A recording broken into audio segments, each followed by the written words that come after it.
Last year, we had the opportunity to adopt a tiny little sweetheart of a devil dog. Now, she's not actually the devil, but sometimes in pictures like this, she may be depicted as being devilish, whereas her brother has eyes like this.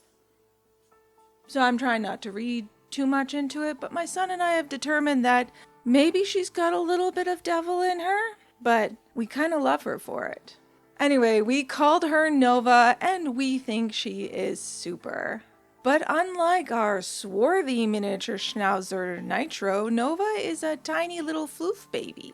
Because of her size, she gets cold. And since we're in Canada, I thought it would be nice if I made her a coat to keep her warm. I started this project by sourcing patterns for dog coats online, and I found one on Amazon that I liked and seemed like it would be relatively easy to make, but honestly, I was going with the imagery on the pattern and went, oh, that looks cute. Add to cart. I also had a bunch of wool fabric left over from my Santa coat project, so I knew I had fabric for this project that I was going to use, and I didn't have to go out and buy anything. Crafting is very expensive, as you know, if you're starting out with anything. And if we can find ways of cutting costs, like reusing fabric we already have, it kind of gives you that like, yay, I already have that and I don't have to go buy things, but also sad because you want to go to the craft store and buy things. Next step was to measure my dog, so I knew which pattern size to make. In the patterns, they come with different sizes, and they have measurements on the back of the envelope, and basically you just go by them. So you're either measuring yourself or measuring the human or animal that you're making your project for, and then you choose the pattern sizes that fit the creature that you're making for. So in my case, I measured Nova and picked out the pattern sizes for her. We've discovered from our other miniature schnauzer that they don't really fit like the typical sizing. Like I'll think he's a small or a medium or something. And Nitro is just, he's rather like girthy around the chest. So he's always a little bit bigger.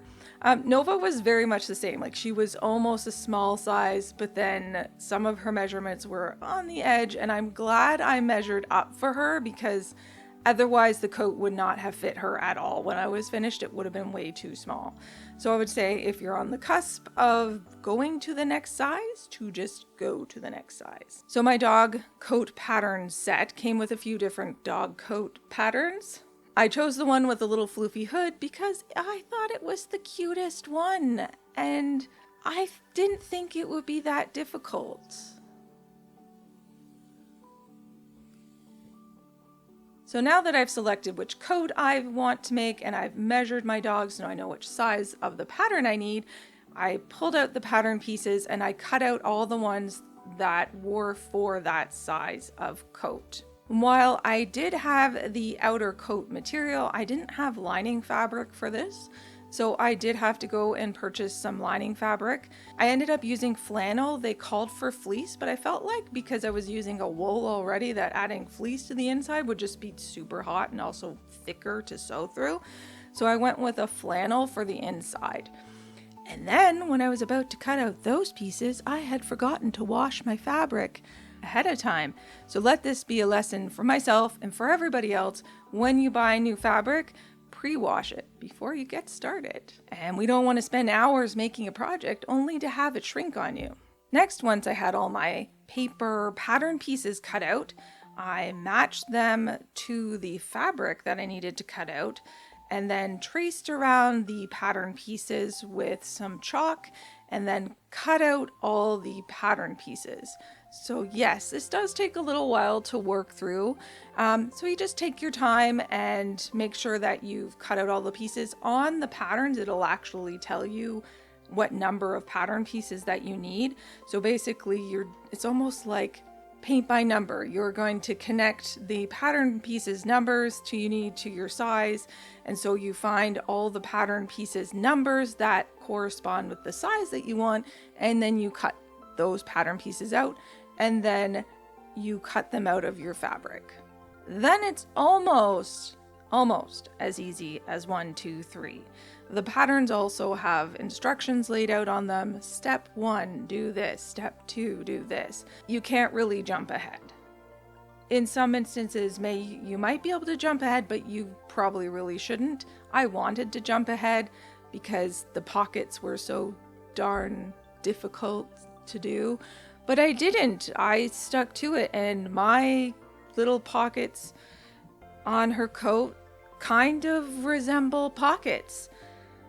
Is she going to put things in them that she finds out when she's exploring the yard and tomb raiding through my weeds? I don't know, maybe, but now she has pockets to put things into, so she has that choice. Anyway, she didn't really need pockets, but she's got pockets now, and they kind of resemble pockets. The hood wasn't too bad to piece together. I had made hoods before for my Santa coat and for Nitro's little wizard costume, so I kind of had an inkling of what I was doing with that. Her hood pieced together a little bit differently, so again, I just followed the instructions.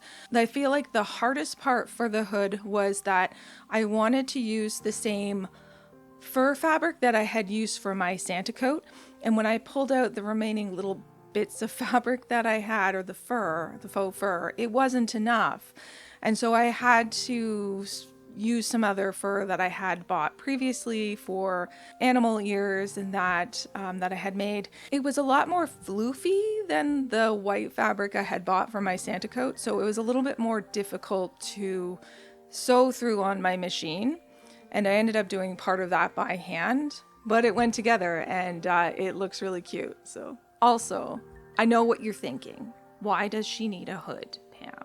Well, do you see her and her little coat? Isn't it adorable? Doesn't she need a hood? Pockets so she can stow her artifacts in it, and the hood so she can sneak away from the other dogs when she's stealing their toys.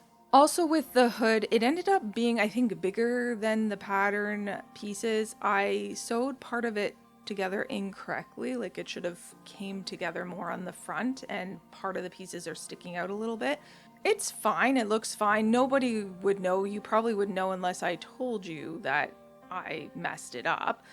So it does sit not where it should actually sit and come around to the front more, so it kind of lays a little bit more open and back. It's still really cute. It looks really big though of a hood, especially on her with her tiny little head, but keeps the snow off her, especially since it kept falling down over top of her poor little head. So I ended up taking it and just tacking the hood back to the coat with some thread so it wouldn't fall forward. To sew up the arms, they weren't as terrible as I thought they were going to be, and to attach them to the coat, it wasn't as bad either. They had a piece around the edge that I left off because I didn't really feel like she needed it, and I think because they were small enough, it was easy to see whether I was attaching them to the jacket correctly or not, which is often an issue when you're attaching sleeves to garments, that they end up getting sewn on the wrong way out. So it's good to kind of attach it and pin it and almost like pull it back through the right way and look at it so that you can see whether it's going to end up being sewn on the correct way or not before you actually sew it together. One of the last steps was to attach the hood to the rest of the coat. And I added some Velcro strip closures, which is what they called for to keep the coat closed on the underbelly side. They called for one long strip that was a little wider. I ended up cutting it down lengthwise and making two of them. Hindsight, I probably should have left the Velcro strips a little bit wider. It would have been easier to get the coat done up, and maybe just put one a little bit longer instead of two. Overall, I'm pretty happy with how it turned out. There's some kind of joy you get when you finish something and you're like, damn, I made that. That looks good. Don't look at the pockets because those are hideous, but the rest of it, it's really friggin' cute. Especially when it's not something that you've made before and suddenly you have the most cutest little Christmas winter dog coat that you ever did see.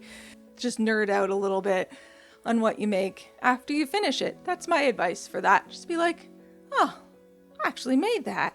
with my own two hands and be proud of yourself, because that's an accomplishment right there. But I have to say, when I did first try the coat on her, she kind of hated it. And then the hood fell into her eyes and she couldn't see where she was going, so I'm pretty certain she hated it more. But I coaxed her with treats. It's how you solve all of your problems. Just solve them with treats. Works on dogs, works on kids, works on husbands. It sure has been an adventure having Nova in our life. And it's been a little change for Nitro too, but he's getting used to her. Thanks so much for watching. My name is Pam, and this is Total Pamarchy, the craft channel with a little anarchy. Subscribe to my channel for more crafting chaos, and because I believe that you can make this too. Even if you think you can't, you can. Have a wonderful day. I will see you next time. Bye.